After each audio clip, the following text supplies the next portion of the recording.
Yo, what's up guys? It's King Sean here, back with another video. And in today's video, I will be discussing Mel Kiper, ESPN analyst, for taking Broderick Jones, offensive tackle, out of Georgia to the Washington Commanders at pick 16 in his latest mock draft. I'll talk about that.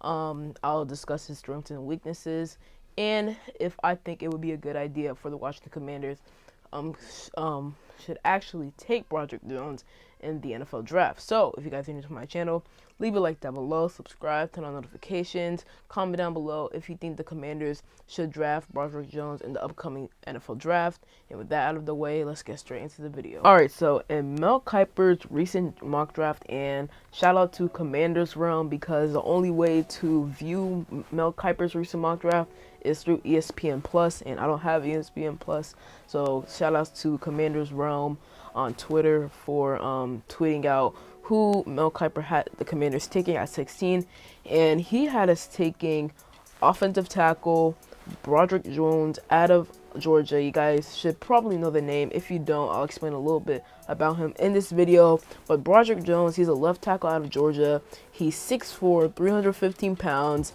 He's an athletic tackle, very athletic. He's one of the fastest. He was one of the fastest tackles in the nation last year in college football in the past few years as well. So I actually like Broderick Jones. I like him a lot. He's right now my top 3 offensive tackle out of the draft so far. Number 1, I feel like Paris Johnson. Number 2, Peter Skoronski, and number 3 is him, Broderick Jones. So I like Broderick Jones. I really like him a lot. Right here, I'll go over some of his strengths real quick. Like I mentioned, he's athletic. He has good hand and grip strength. He's able to use his length to give a move, to create movement at the line of scrimmage. So he has really good core strength too. So I really do like Broderick Jones. Of course, I've heard most Georgia fans say he is kind of raw, but it shouldn't be that hard to develop him. You know, he's got good length, good size as well. So I think it should be easy enough for the Commanders to develop Broderick Jones, especially when we have John Masco as our offensive line coach. So those are his strengths. I'm going to go over his weaknesses right quick. I almost forgot to mention that Broderick Jones does have really good flexibility and good agility as well. So those are his strengths. Now onto his weaknesses, and his weaknesses aren't huge. Like I said, he is still a bit raw, but we can develop him with John Masco being one of the best offensive line coaches in the NFL if we do draft Broderick Jones, of course, in the draft. Some of his weaknesses: he is a little inconsistent with his kick slide.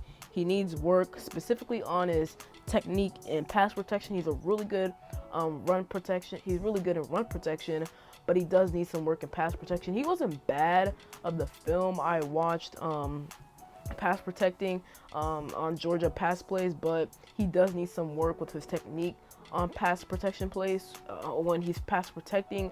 So yeah, that is one.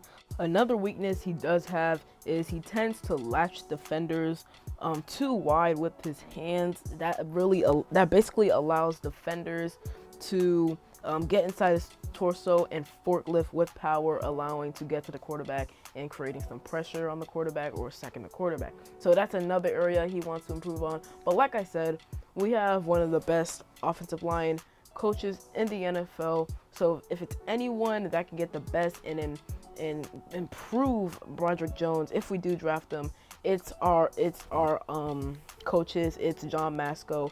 It's the Commanders. So that is what I feel about Broderick Jones. I wouldn't mind at all if we draft him. I'd actually, loved if we draft him because he has high potential. I really want to go after high potential guys in this draft this year, because last year we didn't really do that, although I love the way Jahan Dotson has panned out, Brian Robinson, Sam Howell. We'll see what he can do next season if he is the starter.